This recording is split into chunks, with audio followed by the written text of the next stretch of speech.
নারীর জীবনটা বড়ই অদ্ভুত। অন্যকে খুশি করতে করতে নারীর নিজেই ভালো থাকা ভুলে যায়, তবুও পারে না নারী কারো কাছে ভালো হতে। হ্যালো এভরিওয়ান, আসসালামু আলাইকুম।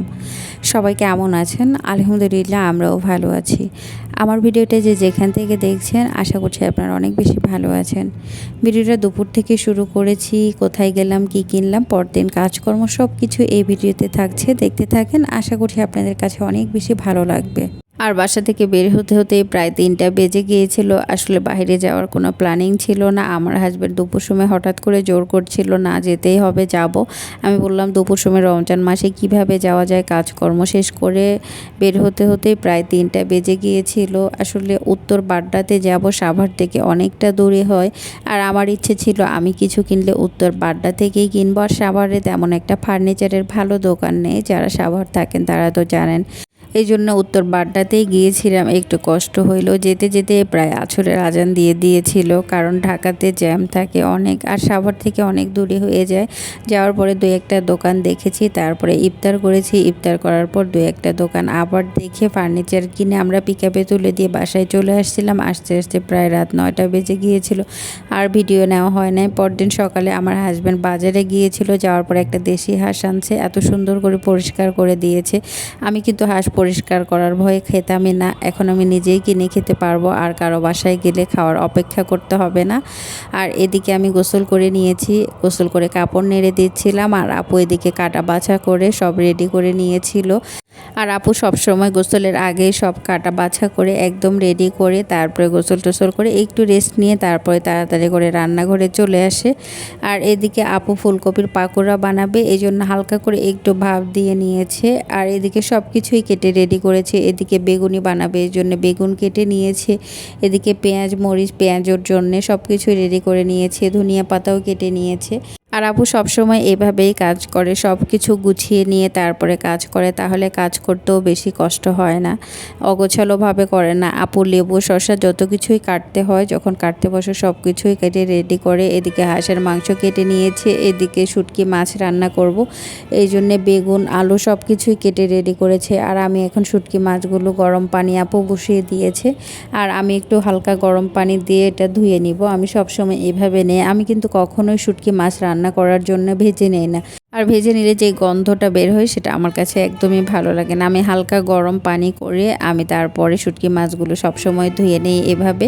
আর এদিকে বুন্দিয়া বানানোর জন্য আমি শিরা করে নিয়েছিলাম, সেখানে আমি বুন্দিয়াগুলো ভিজিয়ে দিয়েছি। আমি বুন্দিয়া ভিজিয়ে দিয়েছি, আর এদিকে আপু সব কিছু ভাজা পোড়া সব কাজ করছে। আর এই যে বাঁধাকপির পাকুড়াও আপু ভেজে নিচ্ছে। আপু তো সবসময় ভাজা পোড়ার কাজগুলো আপুই করে, আমি কিন্তু একদিনও করি নাই। আপু সব কিছু রেডি করে নেয়, বেশি একটা টাইম লাগে না। আর এদিকে ফুলকপির পাকুড়াও বসিয়ে দিয়েছে, কিন্তু আমার কাছে দেখতে মনে হচ্ছে তালের যে বড়া ভাজে সেটার মতো লাগছে, কিন্তু খুব মজা হয়েছিল, অনেক ক্রিস্পি হয়েছিল, ভালোই লেগেছে। আর এদিকে বেগুনিও ভেজে নিচ্ছে। আপু সব কিছুই ভেজে নিচ্ছে, আর আমি একটু করে ভিডিও করছিলাম। আসলে ওই সময় অনেক বেশি কাজ থাকে, এটা ওটা আসলে ভিডিও নেওয়ার সময় হয় না। বেগুনিগুলো অনেক বেশি ক্রিস্পি হয়েছিল। আর এদিকে আপু হাঁসের মাংস বসিয়ে দিয়েছে। আর কিন্তু আমি শুটকি মাছটা রান্না করে নিয়েছি, কিন্তু আমি কোনো ভিডিও করি নাই। রান্না করতে গেলে ভিডিও করতে গেলে একটু টাইম লাগে, তো এই জন্য আমি আর ভিডিও না করেই কিন্তু শুটকি মাছটা আমি রান্না করে ফেলেছিলাম আজকে। আর আপু তো হাঁসটা বসিয়ে দিয়েছিল। ইফতারের আগে আমরা চুলার জালটা অফ করে রেখে দিয়েছিলাম, রান্নাটা শেষ না করে, কারণ ইফতারের পর তরকারিতে একটু লবণ টবণ দেখতেই হয়। এই জন্য রান্নাটা আমরা শেষ করি নাই। ইফতারের পর সুন্দর করে মাংসটা কষিয়ে নিচ্ছিলাম। হাঁসের মাংস আসলে বেশি না কষালে একটু গন্ধ করে। আর হাঁসের মাংসটা আমাদের রান্না হয়ে গিয়েছিল। আর আগের রাতে যেহেতু ভাত খাওয়া হয় না, আমরা ইফতারই খেয়ে থাকি, ভাত আর খাই না। এই জন্য ভোরবেলা উঠে আপু দেখি খাবার সব টেবিলে রেডি করেছে, আর আমি দৌড় দিয়ে একটু ভিডিও করে নিলাম। হাঁসের মাংস ছিল, শুটকি আলু বেগুন দিয়ে রান্না করা ছিল, আর এখানে দুধ জাল করা ছিল। এটা দিয়ে আমরা ভোরবেলা খেয়েছিলাম। আর এদিকে আপনাদেরকে দেখাচ্ছি, আমার হাজব্যান্ড কয়েকটা ফুলের গাছ কিনে এনেছে। সেটা আসলে আমি ফুলের গাছের নাম জানি না। এই একই ফুল 3 কালারের 3টা ছিল, কিন্তু আমার কাছে ফুলগুলো খুবই ভালো লাগছে। কিন্তু এই ফুলগুলো মনে হয় সিজনাল, সিজনেই থাকবে, হয়তো বা 2-1 মাস থাকবে, তারপরে আর থাকবে না।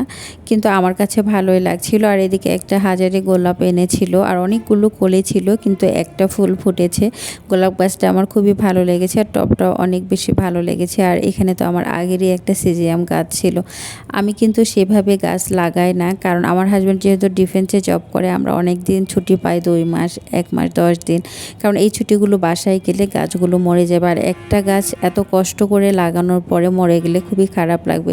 এই জন্য আমার তেমন একটা গাছ লাগানো হয় না, কিন্তু ইনশাআল্লাহ এবার আমার বেলকুনিতে আমি অনেকগুলো গাছ লাগাবো।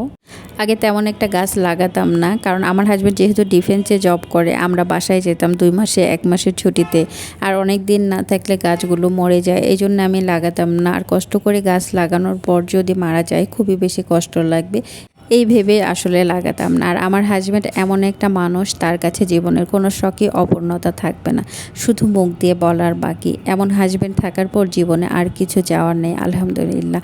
আমাকে কে কী ভাবলো, কে কী বললো, এটা নিয়ে আমার কোনো মাথা ব্যথা নাই। আমি আমার হাজব্যান্ডের কাছে কেমন সেটাই হচ্ছে বড় কথা, আর আমার হাজব্যান্ড আমার কাছে কেমন, পুরো দুনিয়ার কাছে আমাকে ভালো থাকতে হবে, ভালো স্বাস্থ্য হবে, এটার কোনো কথা না। আমার হাজব্যান্ড কেমন সেটাই হচ্ছে আমার কাছে বড় কথা। আর আমি বেলুন পছন্দ করি, এই জন্য আমার হাজব্যান্ড অনেকগুলো বেলুন আনছে, কয়েকটা ফুলিয়ে দিয়েছে। আমি বললাম সবগুলো ফুলাইও না, একবারেই নষ্ট হয়ে যাবে। আর বেলুনগুলো অনেক বেশি ভালো লাগছে আমার কাছে। আর আমার ভিডিওটা কেমন হয়েছে অবশ্যই আপনারা কমেন্ট করে জানাবেন। যদি ভালো লাগে অবশ্যই লাইক কমেন্ট করে দিবেন। আর সবাই ভালো থাকবেন, সুস্থ থাকবেন। আল্লাহ হাফেজ।